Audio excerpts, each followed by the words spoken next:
कर्करोगातून सावरल्यानंतर जीवनाकडे नव्या दृष्टिकोनातून पाहताना जालना इथल्या मीना अग्रवाल यांनी सकस अन्नाचं महत्त्व जाणलं। हाच त्यांच्या नव्या प्रवासाचा पाया ठरला। प्रधानमंत्री सूक्ष्म अन्न प्रक्रिया उद्योग योजनेचं पाठबळ मिळालं। आरोग्य आणि उद्योग अशा दोन्ही क्षेत्रात त्यांनी त्यातून एक आदर्श उभा केला। जालना शहरातील मीना मनोज अग्रवाल यांचं आयुष्य इतर 4 गृहिणींप्रमाणेच कुटुंबांच्या अवतीभोवती फिरत होतं। मात्र जानेवारी महिन्यात त्यांना स्तनाच्या कर्करोगाचं निदान झालं आणि कुटुंबावर जणू डोंगर कोसळला। सीए झालेला त्यांचा मुलगा केंद्रीय लोकसेवा आयोगाच्या परीक्षेची तयारी करण्यासाठी बाहेरगावी राहत होता, पण आईच्या आजारपणानं त्याला जालन्याला परतावं लागलं। उपचारादरम्यान होत असलेल्या विविध तपासण्या आणि चाचण्यांनंतर सध्याच्या जीवनशैली आणि आपल्या रोजच्या आयुष्यात वापरलं जाणारं भेसळयुक्त तेल आणि निकृष्ट प्रतीचं अन्न हे या आजारामागचं मोठं कारण असल्याचं त्यांच्या निदर्शनाला आलं। मुझे साल भर 8 महीने पहले जैसे मुझे कैंसर डिटेक्ट हुआ, तो फिर परिवार वालों ने और ने भी सोचा कि ये क्यों हुआ। जैसे डॉक्टरों से भी सलाह ली तो उन्होंने बोला जैसे आजकल हाइब्रिड का जमाना है, आजकल सब मिक्सिंग आता है खाने में और में तेल में और में।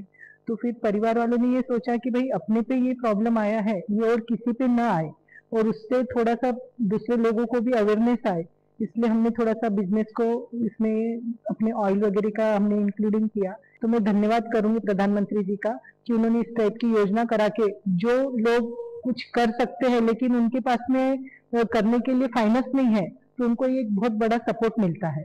तो बहुत बहुत धन्यवाद सर। मीनाताई आजारातून सावरल्या, पण असा प्रसंग कुणावरही येऊ नये यासाठी आपण काय करू शकतो या विचारानं त्यांना झपाटून टाकलं। त्यांच्या जगण्याला एक नवी प्रेरणा मिळाली। त्यांनी आणि त्यांच्या दोन्ही मुलांनी ठरवलं शुद्ध तेल आणि चांगल्या प्रतीचे मसाले तयार करून ते लोकांपर्यंत पोहोचवायचे। भांडवल उभा करण्याच्या प्रयत्नात असतानाच त्यांना केंद्र सरकारच्या पंतप्रधान सूक्ष्म अन्न प्रक्रिया उद्योग योजनेची माहिती मिळाली। अन्विती फूड प्रायव्हेट लिमिटेड या नावानं त्यांनी या योजनेचा लाभ घेत शुद्ध घाणीचं तेल आणि मसाले तयार करण्याचा उद्योग सुरू केला। शेंगदाणा, करडई, तीळ, सोयाबीन आणि सूर्यफूल तेलासह लाल तिखट, हळद, धणे पावडर ते तयार करतात। या उपक्रमाला प्रधानमंत्री सूक्ष्म अन्न प्रक्रिया उद्योग योजनेअंतर्गत भारतीय स्टेट बँकेकडून तब्बल 24,50,000 रुपयांचं आर्थिक सहाय्य मिळालं। या सहाय्यामुळे अग्रवाल कुटुंबियांना योग्य वेळी मदतीचा हात मिळाला। अभी हमने लास्ट महीने शुरुआत की है और काफी अच्छा रिस्पांस आ रहा है क्योंकि लोगों में भी अभी अवेयरनेस बढ़ रहा है कि हमें प्योर ऑयल और खाद्य पदार्थ यूज करने चाहिए, फूड प्रोडक्ट यूज करने चाहिए। तो रिस्पांस काफी अच्छा है। पीएमएफएमई जो स्कीम है ये एक अच्छा प्लेटफॉर्म दे रही है हमारे जैसे यंगस्टर्स को कि नया हम अपना स्टार्टअप स्टार्ट कर सकें। तो इसके लिए हम पंतप्रधान नरेंद्र मोदी जी और भारत सरकार का धन्यवाद करते हैं।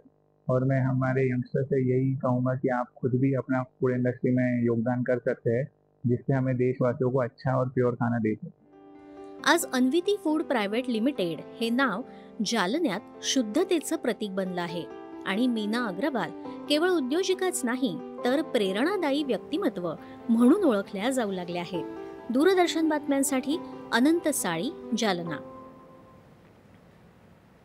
आणि आता राज्याच्या विविध जिल्ह्यातल्या ठळक